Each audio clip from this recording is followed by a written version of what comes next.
हाय बच्चों, कैसे हो आप लोग। उम्मीद करता हूँ कि आप लोग बहुत बढ़िया होंगे और पढ़ाई भी आपकी बहुत मस्त तरीके से चल रही होगी। हालांकि ठंडी ज़्यादा है।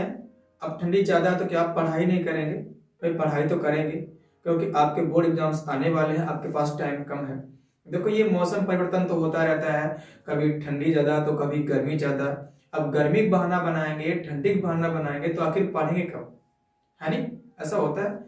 देखिएगा, जिससे मान लो जब परिस्थितियां हमारी विपरीत होती हैं तो हालांकि कोई भी काम करने में कठिनाई होती है, कठिनता होती है, लेकिन हमें भी खुद को ऐसे तैयार रखना है कि परिस्थिति चाहे कितनी भी विषम आ जाए, लेकिन हमें काम को तो करना है नहीं? तो देखिए बच्चों, ये आपका फिजिक्स का चैनल है, physics Babu. This is your physics channel, physics Babu, and I am Kishan Yadav, your physics teacher. तो बच्चों, मैं आपको फिजिक्स का यहाँ पे बहुत अच्छे से अध्ययन कराऊंगा। और बच्चों बता दूं, आपके लिए एक बहुत ही खुशखबरी है। खुशखबरी ये है कि मैं आप लोगों के लिए लेकर के आया हूँ एग्जाम सीरीज, जो आपके बोर्ड एग्जाम में आपके लिए बहुत ही बेनिफिशियल रहेगी। जिसका अगर आप अच्छे से अध्ययन करते हैं, अगर इस एग्जाम सीरीज के अगर आप सारे लेक्चर्स बहुत अच्छे से अध्ययन करते हैं तो आपके लिए बहुत ही बेनिफिशियल रहेगी। मतलब आप एग्जाम में 100% का स्कोर कर लेंगे, ये मेरा बिल्कुल आपसे वादा है। ठीक है? लेकिन बच्चों देखिएगा, जैसे ऐसा होता है कि ना कि बहुत बड़े बड़े युद्ध ना एक अच्छी और कुशल रणनीति से जीते जा सकते हैं। सिर्फ ताकत का इस्तेमाल करके नहीं, अगर अच्छी और कुशल रणनीति है तो आप बड़े से बड़े युद्ध जीत सकते हैं। और ये भी तो एक युद्ध है नहीं भाई? ये भी तो एक युद्ध है। एग्जाम आपका क्या है? एक युद्ध ही तो है। और आप एक महान योद्धा हैं और ये लड़ाई तो आपको लड़नी है। तो ये लड़ाई, ये जंग आपको तो लड़नी ही है। लड़नी नहीं बल्कि आपको अच्छे से जीतनी है इसे। ठीक है? अच्छे से क्या करनी है? जीतनी है। तो युद्ध जीतने के लिए एक अच्छी कुशल रणनीति बहुत ही आवश्यक है।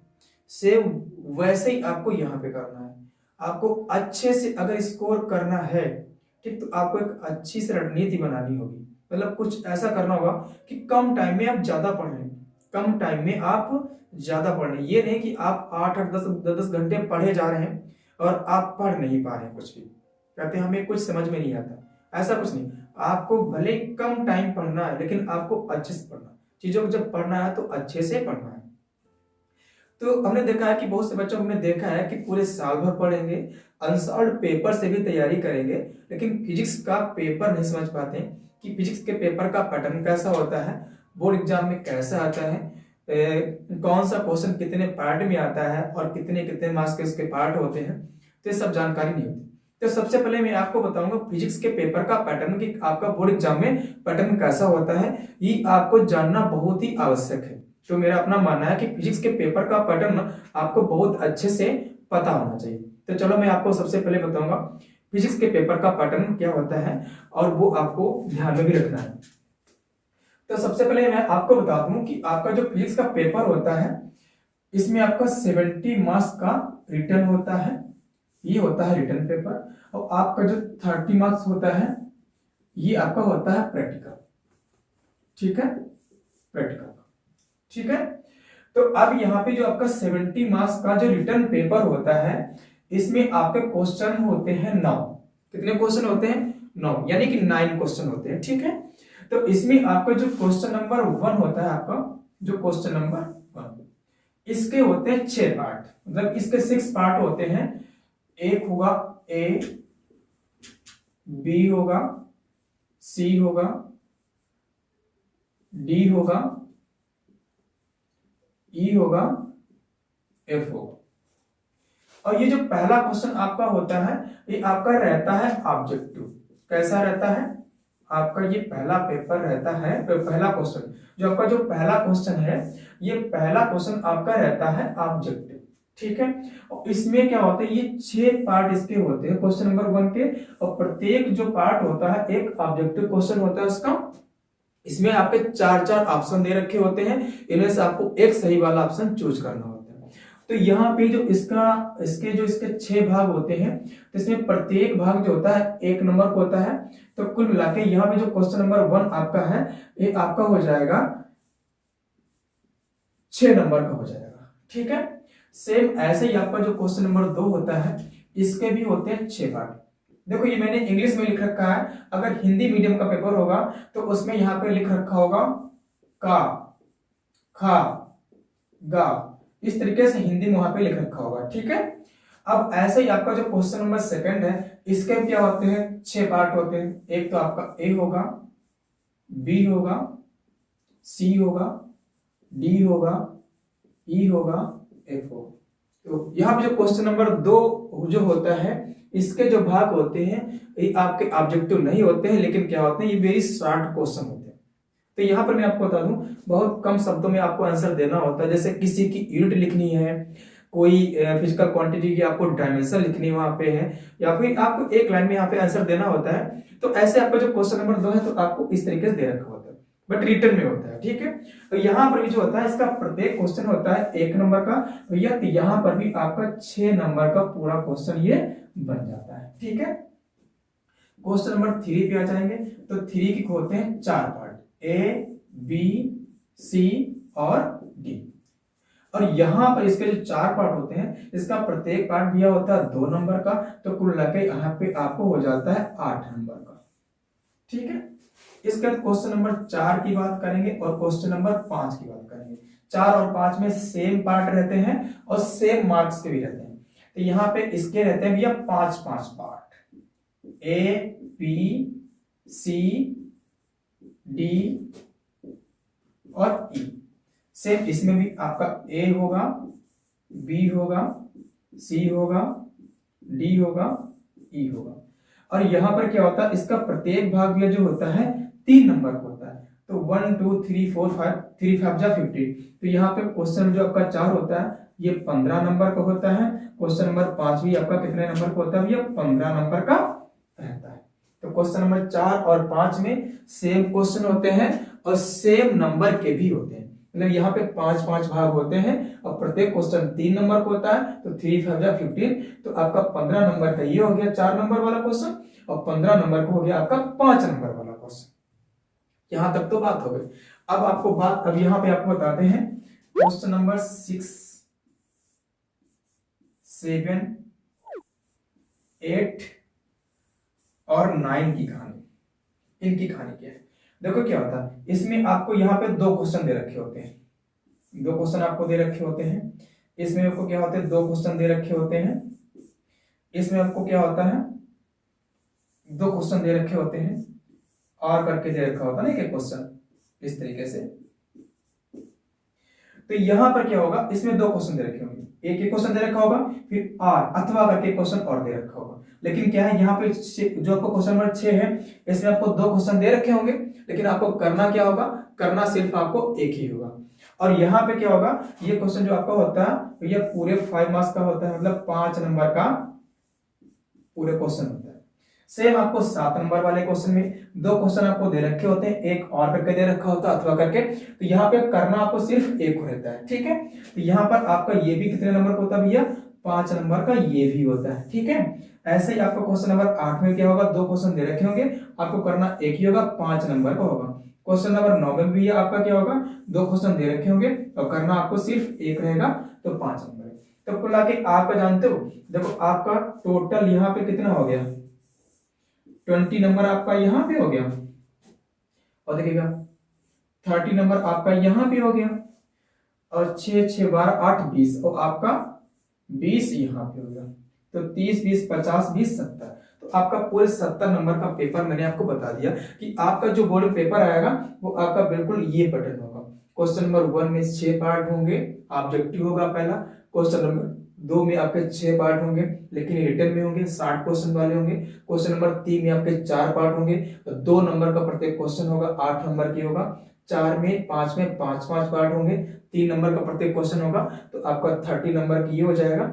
6 7 8 9 में से यहाँ पे क्या होंगे, आपको कुल मिला के यहाँ पे 8 क्वेश्चन दे रखे होते हैं, 2 यहाँ से 2 यहाँ से 2 यहाँ से 2 यहाँ से, और सभी का एक क्वेश्चन करना होता है, ठीक है।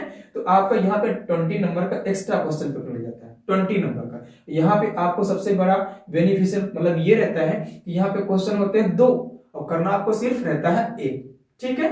तो यहाँ पे आपके लॉन्ग क्वेश्चन है, 4 5 वाले भी ये लॉन्ग क्वेश्चन ही आपके हैं, और 6 7 8 9 ये भी क्या होते हैं, आपके लॉन्ग क्वेश्चन होते हैं।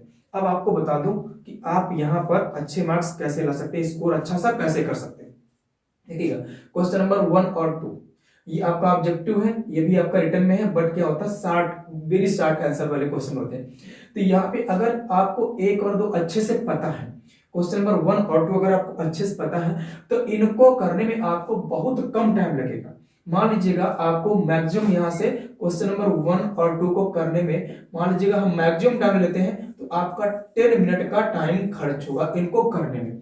भाई अगर आपको बताओ ये आपको 6 ऑब्जेक्टिव अगर पता है, ठीक है, तो आपको सिर्फ एक एक वर्ड लिखना होगा या फिर एक एक कोई फिजिकल क्वांटिटी यहाँ पे लिखनी होगी। तो आप बताओ कितना टाइम आप लेंगे, कितना टाइम आप लेंगे?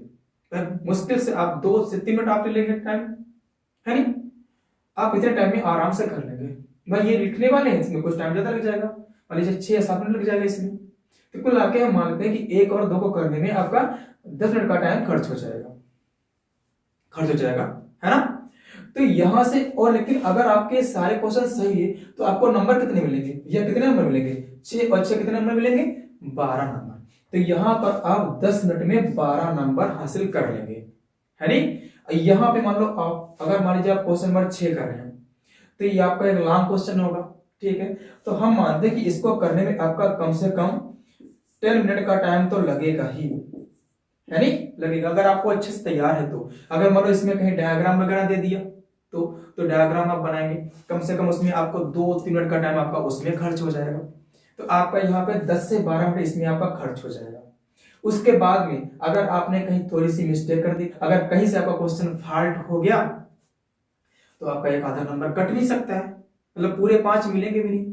तो यहां पर आप 10 से 12 मिनट में 5 नंबर पार है और वहां पर आप 10 मिनट में 12 नंबर पार है। तो बताओ कौन सा आपके लिए मतलब ज्यादा स्कोर दिलाएगा आपको? यहां से ना। और चीज और भी होती है, तो यहां पर आप कम टाइम में ज्यादा नंबर कर लेंगे, यहां पर आप ज्यादा टाइम में कम नंबर का कर पाएंगे। और यहां से क्वेश्चन में इसका है जानते हो, और यहां से आपके नंबर कटने के चांसेस भी रहते हैं, मतलब यहां से आपका रिटर्न वाला है, यहां से भी नंबर कटने के चांसेस भी रहते हैं। बट यहां से अगर आपका बिल्कुल करेक्ट सही है तो एक भी नंबर कटने का कोई चांस यहां पर नहीं होगा। हाँ, दूसरी बात एक और भी है, जानते क्या? वो बात ये है कि हमने देखा कि बच्चे क्वेश्चन नंबर 1 और 2 को पहले ही करते हैं। पहले इसलिए करते हैं क्योंकि ये होते हैं ऑब्जेक्टिव। कहते हैं अगर इसमें कहीं से कहीं अगर आंसर नहीं मिला तो कोई ऑप्शन चूज करके वहां पे लिख ही देते हैं, है नहीं? ऐसा होता है। अच्छा, क्वेश्चन नंबर 2 में भी कुछ ना कुछ लिख देते हैं। तो क्वेश्चन नंबर 1 और 2 यानी कि 1 और 2 आप पहले ही करेंगे। और अगर मान लिए आपको अच्छे से आते हैं और आपने कर दिए और अगर आपके सारे सही हो गए, इसके भी 6 पार्ट इसके भी 6 पार्ट अगर क्या हो गए, सही हो गए, ठीक है, तो क्या होगा, जो भी एग्जामिनर आपकी कॉपी चेक कर रहा होगा वो आपकी कॉपी देख करके प्रभावित हो जाएगा और सोचेगा ये इस बच्चे के तो ये सारे क्वेश्चन सही है, ऑब्जेक्टिव तो सारे सही, इसका मतलब बच्चा जरूर टैलेंटेड होगा। अब जानते हो उसका माइंड, अब जानते हो क्या होगा, अब थोड़ा सा उसका माइंड प्रेशर में आ जाएगा। अब जब आपकी पूरी कॉपी चेक करेगा ना तो एक प्रेशर में चेक करेगा, सोचेगा जब इस बच्चे की ये पहले वाले सारे क्वेश्चन सही है, इसका मतलब आगे भी जो कुछ लिखा होगा वो सही ही होगा। एक तरीके से क्या उसका माइंड सेट बदल जाता है। ये क्वेश्चन जो कॉपी चेक करा ना उसका माइंड सेट बदल देते एकदम से, समझ गए ना कितना प्रभावित होगा आपकी कॉपी देख करके। सबसे बड़ी बात तो ये है एग्जामिनर का माइंड सेट बदल देते हैं अगर ये सारे सही हैं तो। दूसरी बात ये कम टाइम में आप ज्यादा स्कोर कर लेते हैं। समझ में बात आई? तो आपको अच्छे से इनको तैयार करना है। तो तैयार तो आपको सारे क्वेश्चन करने हैं, आपको कोई क्वेश्चन कहीं से मिस करके नहीं आना, सारे क्वेश्चन आपको अच्छे से करके आना। इसके लिए आपको बहुत अच्छे से तैयारी करनी होगी। तो सबसे पहले मैं इसी कड़ी में अपनी एग्जाम सीरीज में आपको सबसे पहले ऑब्जेक्टिव क्वेश्चन कराएंगे, ठीक है?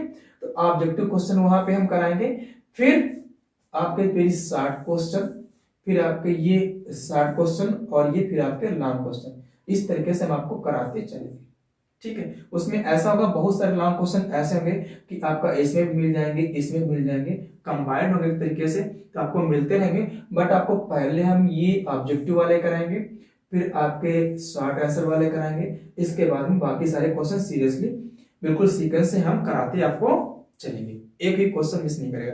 इस तरीके से ऐसे मान लीजिएगा कि अगर आप हमें अच्छे तरीके से फॉलो करते हैं, ठीक है, तो मैं वादा करता हूं कि एग्जाम में आपका कोई भी क्वेश्चन ऐसा नहीं आएगा जो मैंने यहाँ पे आपको ना पढ़ाया हो। जिसने साल भर भी तैयारी नहीं की, अगर वो इस एग्जाम सीरीज का अच्छे से तैयारी करता है, सारे क्वेश्चन सारे लेक्चर अगर अच्छे से देखता है, तो मैं वादा करता हूँ कि यार अच्छे से वो स्कोर कर लेगा। ठीक है, और जिसने पढ़ाई करी है और अच्छे से पढ़ाई कर रहा, वो तो 100% का स्कोर कर ही लेगा, इसमें कोई डाउट नहीं है। तो बच्चों आज की क्लास बस यहीं तक। अब आपको मिलते हैं एग्जाम सीरीज में। ओके।